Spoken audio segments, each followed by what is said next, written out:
Good morning,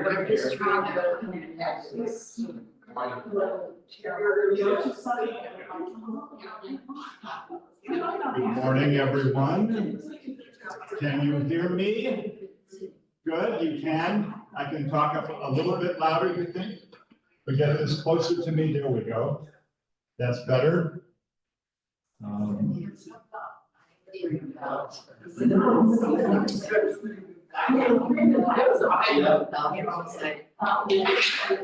So this is the story, according to me, of Oscar Romero. So if you know anything about Oscar Romero, Archbishop of El Salvador, and canonized saint in the Roman Catholic Church, but with an interesting life and story, I think. And so there are two contexts that I think would be important to keep in mind as we hear this story. One is that when I was, and I've told this story before, but when I was a young pastor in New Jersey, I was so touched by the life of Oscar Romero and so wounded, really, when he was assassinated, that I think that experience helped me to articulate in my own head that I needed to not only just be in ministry in congregations, but I needed to pick and choose the places I went and the cities and neighborhoods that I served so that I could be closer to the poor. Because I don't know if I'll ever be able to articulate in 40 minutes the importance of that for Oscar Romero, to be living with the poor and being the mouthpiece for them to fight for justice and to fight for peace and to have a place and a presence in the world that was helpful for them. But he became that example for me as a very young pastor. So I'll always have a great deal of admiration. And the other reason is, I think, for those of us who are connected to our sister parish in El Salvador,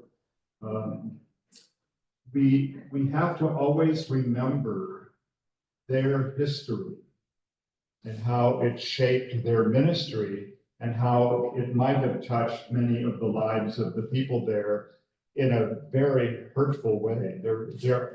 There are people I know in El Salvador who are still grieving and still suffering from post-traumatic stress disorder, or who are so still afraid of what might be because they've lived through things that they couldn't even imagine could ever happen in the world, let alone in their own life.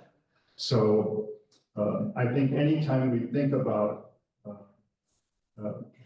our sister parish and the members there and the pastors there, we have to put it into context as well. So this helps maybe give a little bit of that context. The story of Archbishop Oscar Romero, what we might learn from his witness, teachings, and faithful living. Many pictures of Oscar Romero if you look online.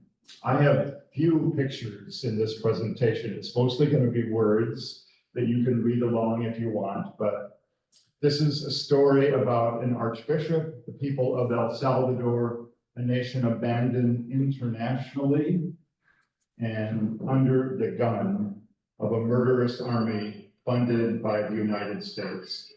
And every now and then I have an asterisk in there. That means it's really complicated. And at that point, I could go into a great deal of explanation about how that happened, but we just don't have time. So you can do your own research a little bit.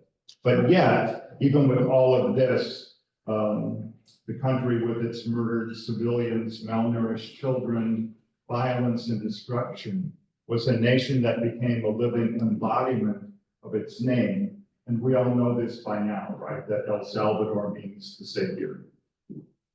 So Oscar Romero was born August, what did I have up there? August 15th, 1917, in the city of Barrios.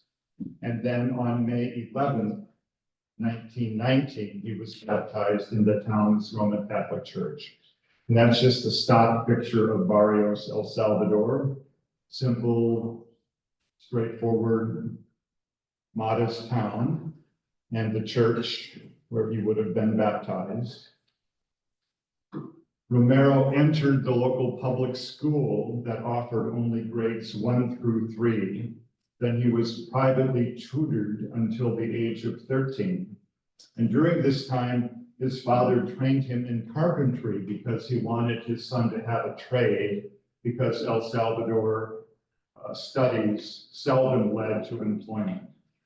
So he showed a great deal of proficiency in carpentry, but he broached the idea of studying for the priesthood, and that didn't surprise his family and friends, because already at a young age he was showing his compassionate heart. To prepare for the priesthood, he studied in both San Miguel and San Salvador. He was ordained in Rome on April 4th, 1942, but World War II forced him to abandon his doctoral studies and return to El Salvador. So there is a picture of the young Oscar Romero.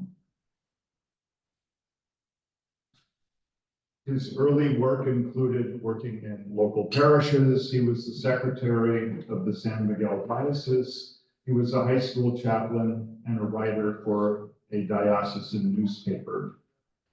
He was widely admired and respected. And then in 1967, and I always like to, when I look at dates like this, what were you doing in 1967?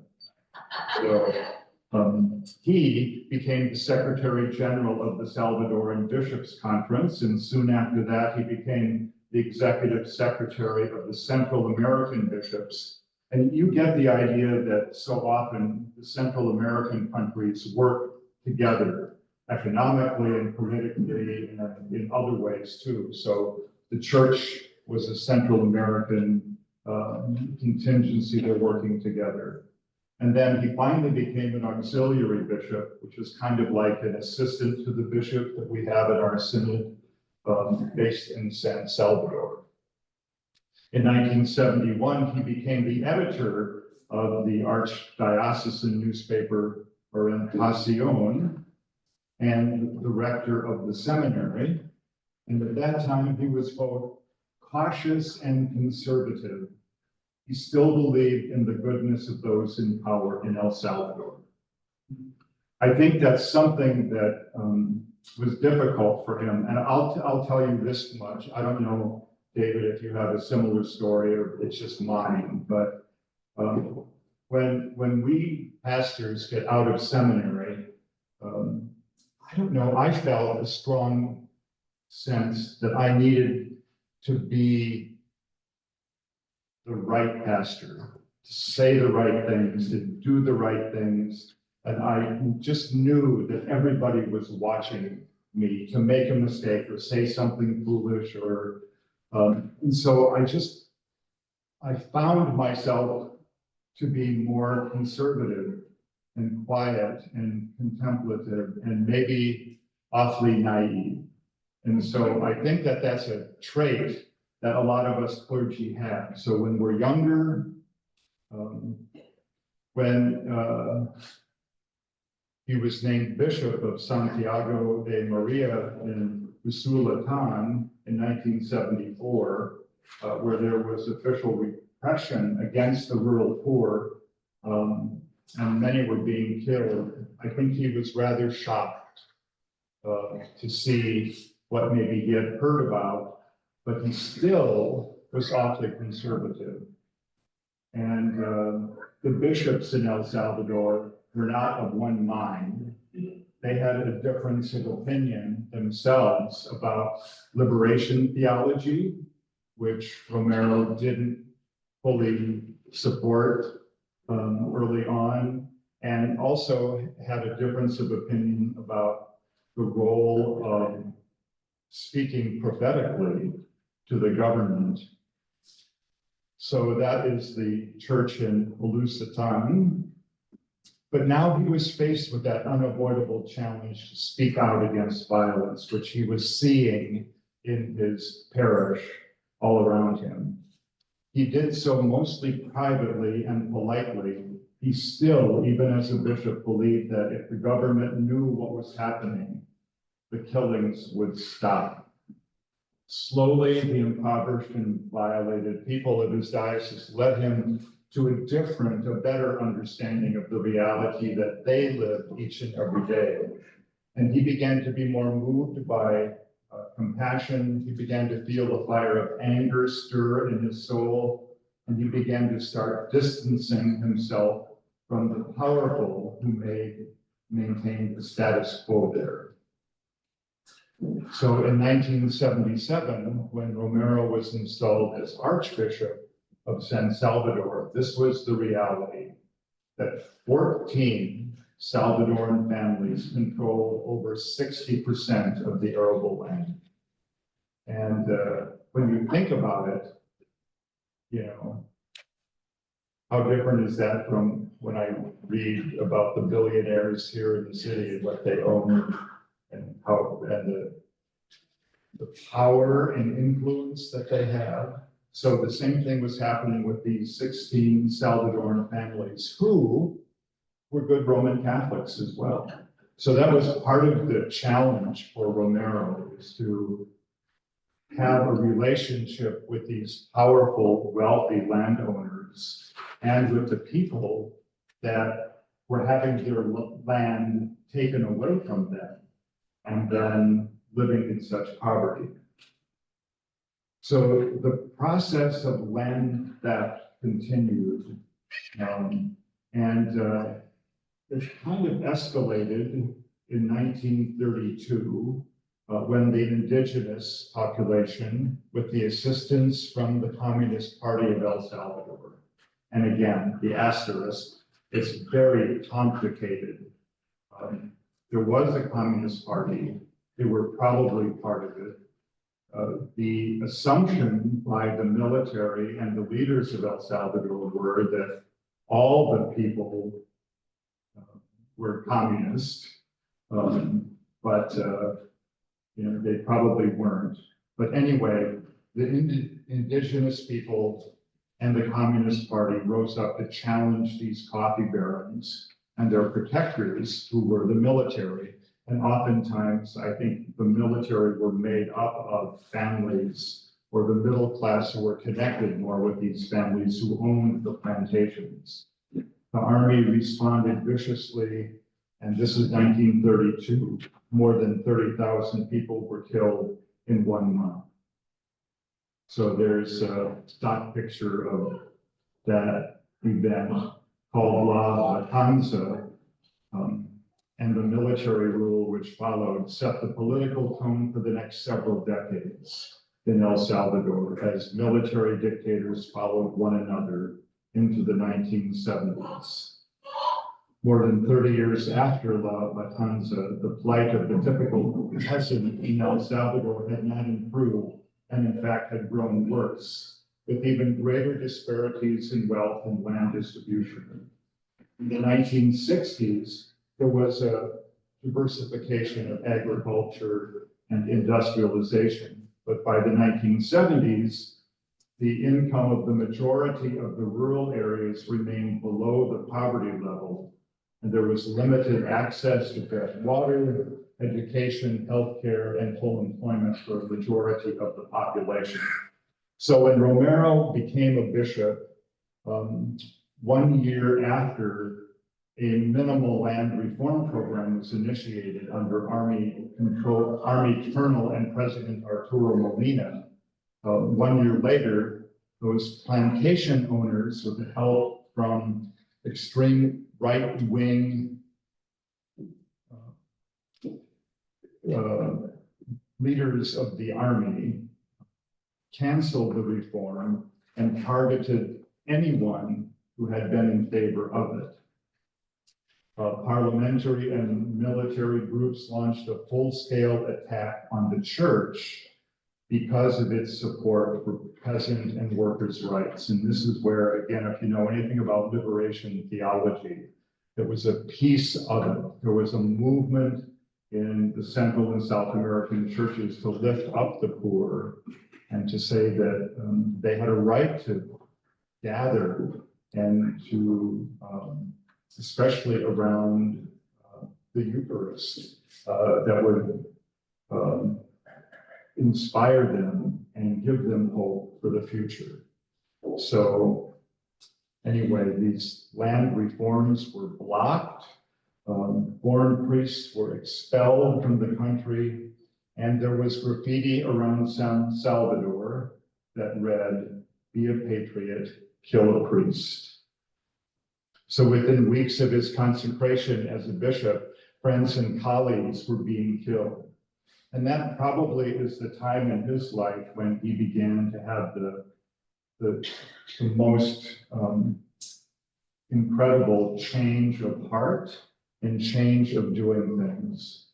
Violence in the countryside continued and escalated so that whole villages would flee into San Salvador for refuge. In fact, the military were coming in and they would burn villages down. They would kidnap or kill the residents of the village, and they would desecrate the church in the middle of the village to make a point that they were in charge. So thousands of people were then leaving El Salvador for other countries. In October of 1979, a group of reformist military officers overthrew the president, and they installed a civilian government, but the military commanders loyal to the oligarchy, the landowners, unleashed a violent campaign of repression against peasants, priests, and these reformist officers who supported land reforms. The United States offered the military high command economic aid to put down the insurgency, and if they would support a civilian leader, Napoleon Duarte, they would always have arms and money to support their work. And during the first 2 years of Duarte's governance, another 30,000 people were killed. So for those of you who are old enough to remember then this in your history, it was all happening in our lifetime, right? And again, hard to imagine if we read the stories and knew the extent of what was happening there. The army insisted their war was against the FMLN, Farabundo Marti National Liberation Front, guerrillas. They thought that everyone was a guerrilla and those who supported them. So the military high command claimed that 90% of the nation's population were either supporters or sympathizers or one of the guerrillas. So it's hard to believe that many people were being targeted. Soon death squads roamed rural areas targeting peasants who organized farm cooperatives and those who supported the cause of the landless. The military was still heavily funded by the United States, with officers and soldiers trained at the U.S. Army School of the Americas, which has now been closed, right, in Puerto Rico. On March 24th, 1980, Archbishop Romero was assassinated as he presided at the Eucharist in the chapel of the Divine Providence Hospital, which is a sad thing in so many ways. This was a cancer hospital that the Roman Catholic Church is operating. And Archbishop Romero at first lived in a single room behind the chapel. I mean, he was that modest and that faithful that he didn't need much. But when all of these killings were happening, or when the death squads would kidnap someone, and the families didn't know where their loved one had been taken or whether they were alive or not, they began to show up and want to talk with the Archbishop, who would tack a picture up on his bulletin board and pray for that individual, but they'll begin to work at trying to find out where that person might be and if they were still alive. And so they actually, because there were so many people coming to this little room, they built him another separate house on the property with 2 or 3 rooms so that there was room for people to gather in silence, and they wouldn't have to tell their story to the Archbishop with other people possibly looking in. So that's where he was assassinated. That is the chapel. And it's still being used as a chapel today, and the hospital is still operating. And his final resting place is at the cathedral in San Salvador. And, that is a huge open space, but around his resting place, there are several displays of his life, and it's just really touching to see so many people who still come and visit his resting place and bring a flower or bring an offering or light a candle or sit or kneel and pray. It is still a place where people are finding healing and hope. In his ministry, Romero gave his people hope and defended their right to organize for justice. In his weekly homilies, which were broadcast over the radio, and so it was kind of like how our parents might have talked about the days when, before television, when everything came on the radio and neighbors would gather around the radio and listen for something important, you know. I get the impression that that's how Romero's sermons were listened to by groups of people that would gather around maybe the one radio in town. And in his weekly homilies, he named the massacres and the tortures. He named the people that did them or the people that were missing. He confronted misinformation and refused to let the poor or himself be called subversive. No other Salvadoran carried the moral authority to subvert the strategies of counterinsurgency warfare. Romero's nonviolent prophetic stance effectively compromised the government's primary objective, thus winning the hearts and the minds of the people. So Oscar Romero was a traditional cleric, a conservative theologian, an advocate of meditation and prayer, who really allowed the poor to change his heart. That was his message, that the poor are a sacrament who can transform our lives if we are willing to open ourselves to them and to accompany them. So if you understand the concept of being able to look in someone's eyes, right, and you're looking at their face, that we should see the face of Jesus in our neighbors, right? That's what he's talking about. And for him, that was sacramental. He saw Jesus in the poor that he worked with every day. And then he saw not only them, but Jesus. And then he felt like he was being with Jesus, like we are with Jesus in the sacrament. And so it was a huge turning point in his life and his ministry. And then finally, this is the massive canonization of 7 saints, including Oscar Romero, at St. Peter's Square on October 14, 2018.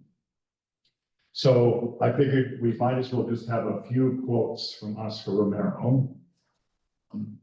I'm going to speak to you simply as a pastor, as one who together with his people has been learning the beautiful yet harsh truth that the Christian faith does not cut us off from the world, but immerses us in it.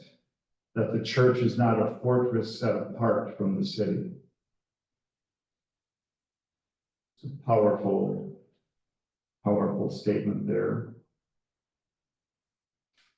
One begins to experience faith and conversion when one has the heart of the poor, when one knows that financial capital, political influence, and power are worthless, and that without God, we are nothing.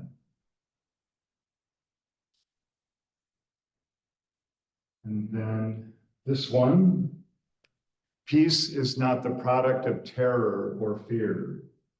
Peace is not the silence of cemeteries. Peace is not the silent result of violent repression. Peace is the generous, tranquil contribution of all to the good of all. Peace is dynamism. Peace is generosity. It is right and it is duty. And then the church must suffer for speaking the truth, for pointing out sin, for uprooting sin. No one wants to have a sore spot touch, and therefore a society with so many sores twitches when someone has the courage to touch it and say, you have to treat that. You have to get rid of that. Believe in Christ. Be converted. And then finally, a church that does not provoke any crisis, preach a gospel that does not unsettle, proclaim a word of God that does not get under anyone's skin, or a word of God that does not touch the real sin of the society in which it is being proclaimed. What kind of gospel is that? So, there you have it, my story of Oscar Romero, and it's complicated, isn't it? The political situation is complicated. I think he died way too soon. I think he could have done so much more good in his life if he had been allowed to live a little longer. But like he said, shortly before he died, believe it or not, if I die, I'm going to live in the lives of the people of El Salvador. And I believe he has. And he still continues to live in not only the lives of the people of El Salvador, but in our lives, because we're connected with the people of El Salvador in a unique and lovely way. So with that, I don't know if you have questions or just comments or observations or things you want to share about your experience with Oscar Romero. And we'll have Peter hand a microphone to you. I haven't kept up on the politics there, although it was a weird FMLN. I used to do the KPFE evening news.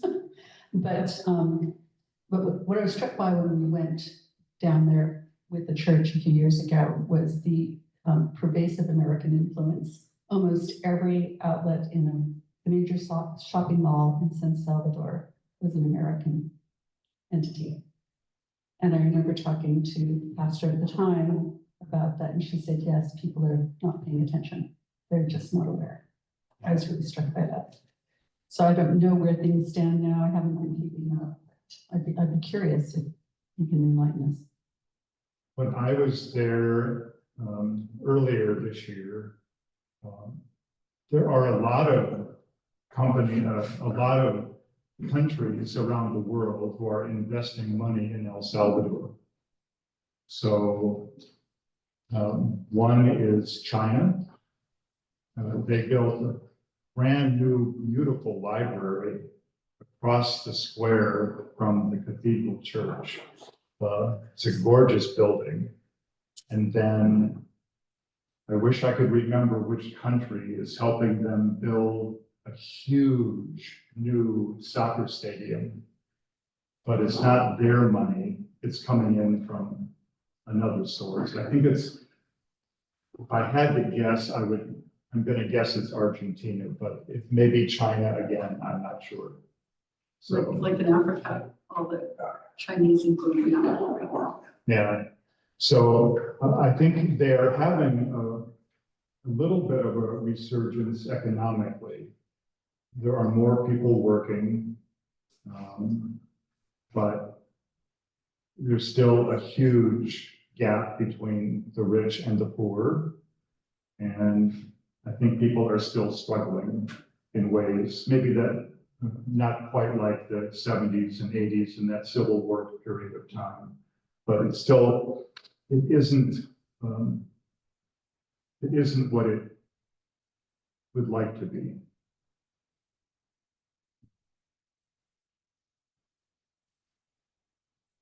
I had a friend, not long dead, from 8 years ago, who served in the Peace Corps in Salvador in 1967. And the idea was, he was that Peace Corps wanted to establish a small credit union so that the local people could accumulate money and not have to put it in one of the national banks or would likely to be seized by the government. And so eventually, the government caught on to what the Peace Corps was doing, collecting money, and decided that this had to stop.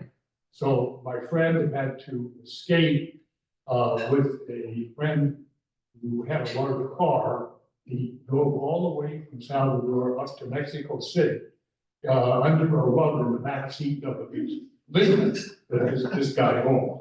So I flew down to Mexico City to greet him and have his passport and so forth papers so he could return to the United States safe. But it's a classic example of what an overbearing crooked government could do to people.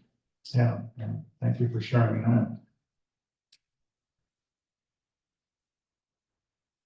In one of the quotes that struck me, that peace is not as a result of fear and threats. And that just really stuck with me, that in today's world, and in our own presidency, we have so many threats and fear-mongering among leaders of our country right now. And they do it all in the name of peace and justice. I mean, how stupid do they think that we are?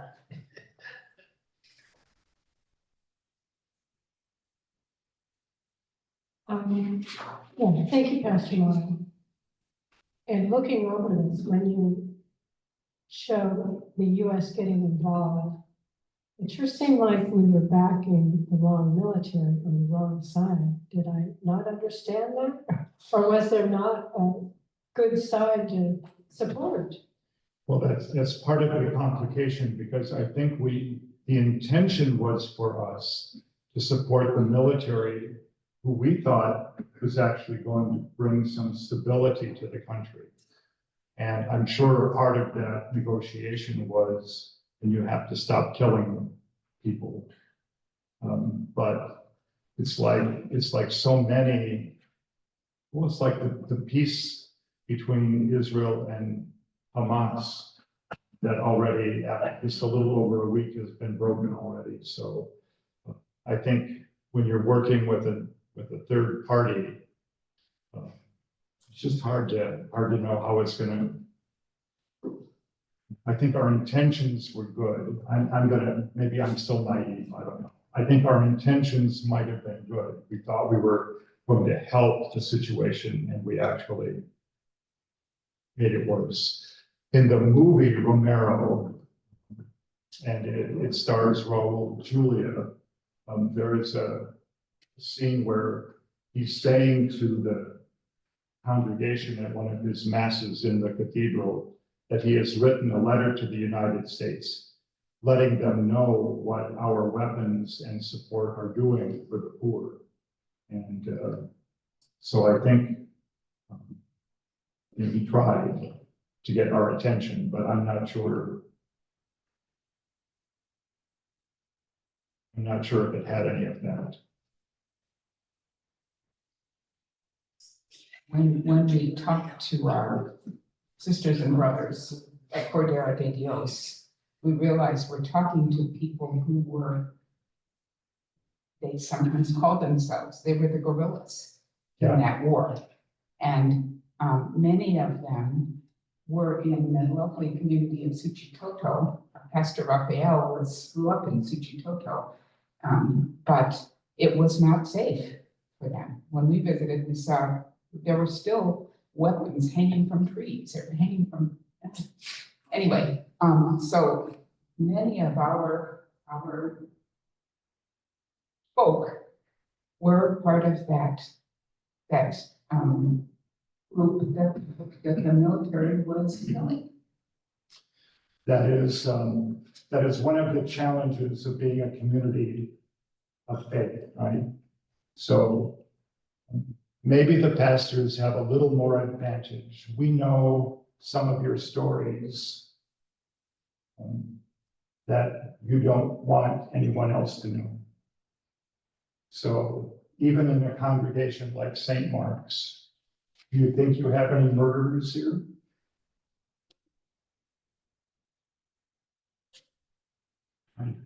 I don't know. Maybe you did that. Maybe you did it one time, because one of the funerals I had for a member of St. Mark's, he had served time in a federal prison for murder. And so sometimes people make mistakes, and then they expect their community of faith to love them and care for them and forgive them and heal them and include them in the life of the church. And so it happens everywhere. In El Salvador, where you have people who maybe were on the wrong side of something, or that's what they get caught up in things so easily. You know, if we all had to tell the stories of the things we did as teenagers, we'd be sitting here a long time telling some interesting stories, wouldn't we? But the community is there to support them, to love them, and care for them, heal them, and be with them, no matter what.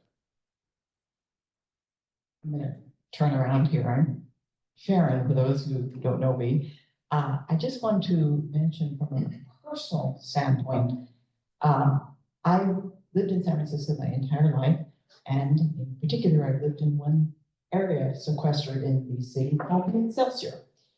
And growing up throughout the decades, starting in about the 70s and certainly deep into the 80s, we had in our neighborhood, the Excelsior, a virtual flood of people that were apparently Latino. And as I got to know certain people, particularly on my block, indeed, they came from El Salvador.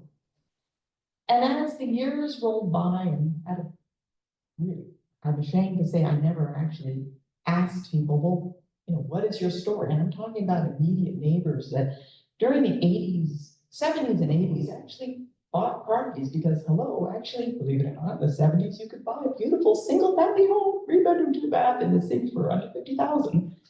And so these families sort of aggregated in particular to my neighborhood. And as the years went by, starting about 10 years ago, there were some neighbors that I said, well, what's your story?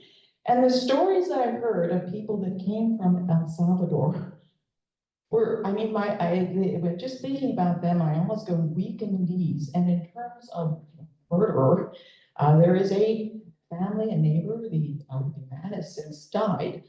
And the son, who's way into his adulthood now, shared with me that his father, as they all up and flee to San Francisco in the 70s, actually was part of the military. And that was either leave, drop everything and somehow get out then on that day, or be murdered for what they did, including his very own father. So just on a personal level, we think in terms of the abstract and hear stories, but oh yes, it was actually very real. Thank you. And when you hear those stories, I mean, your heart changes because we realize, oh, it's a more complicated world than we'd like to believe sometimes. This is another personal story, but it's more about how we as Americans can really change policy. In the 80s, well, I've always worked with immigrants my whole life as a health educator and health related.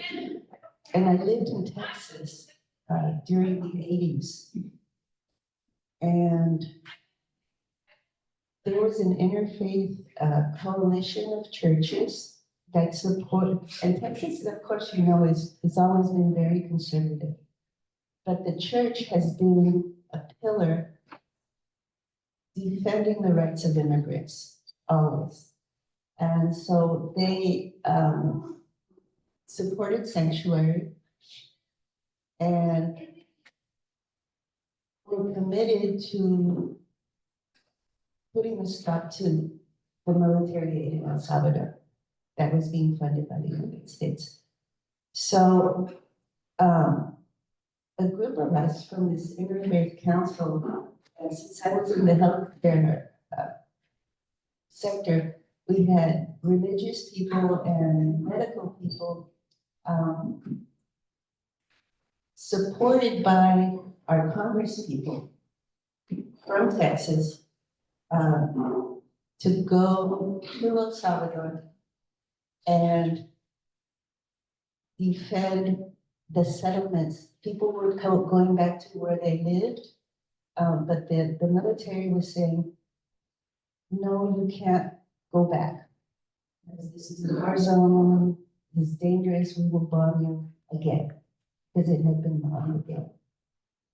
So what happened was I saw firsthand going to the church. At first, the church didn't want to support us, but then the auxiliary archbishop at the time, he was allied. People told us that he was allied with the wealthy, but he supported us in our effort to help these people go back to their homes. And he had a relationship with the high command, the military high command. And because we had the backing of our state representatives, letters, and we were all American citizens, the military high command gave us an interview and talked about it and gave us permission to go to this area that was in danger of the people, being evacuated again. And this happened because we were US citizens and the money for the bombs and everything was coming from us, from our government. So after a very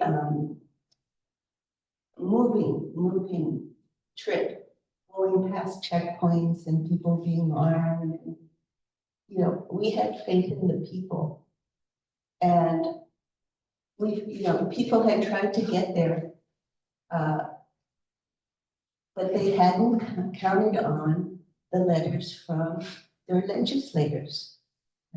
And since we were in Texas, nothing ever happens in Texas. So we were able to get through. And that community still exists and has been flourishing in spite of the ups and downs.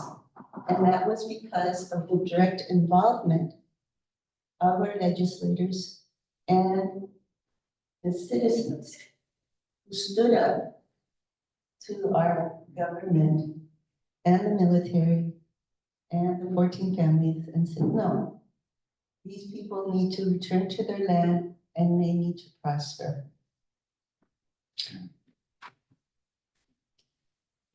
With that, are there other questions or comments yet?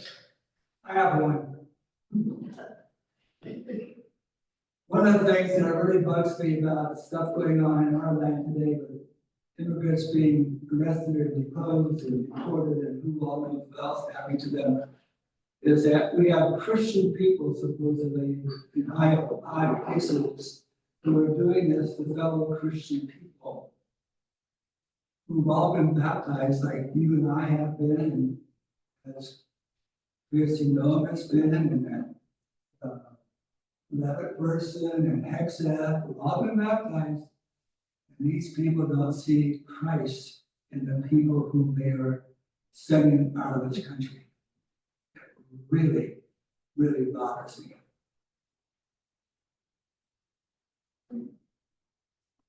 Amen. And that is a good note maybe to end on, or we know we have work to do. We always have work to do. We're never done being a witness to the love of Christ. And sometimes we have to be a witness to people who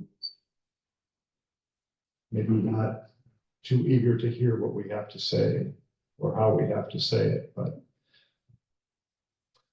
it's our calling. It's a lifetime calling that we receive in our baptism. And, every now and then, it's good to renew our baptismal vows, just to remind ourselves what it is that we have been called to do.